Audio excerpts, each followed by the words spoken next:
আর একটা বিষয় হইলো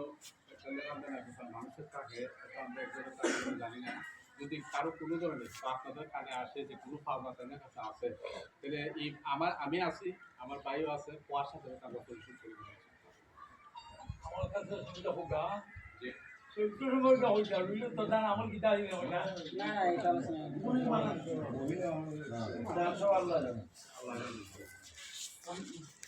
আর্থিক লেনদেন ছাড়াও কোনো রকমের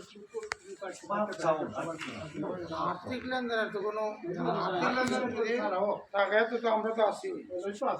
যে জানাইবো আমরা পরিশোধ করবো এছাড়াও যদি কোনো ধরনের কেউ অসুস্থ হয়ে থাকে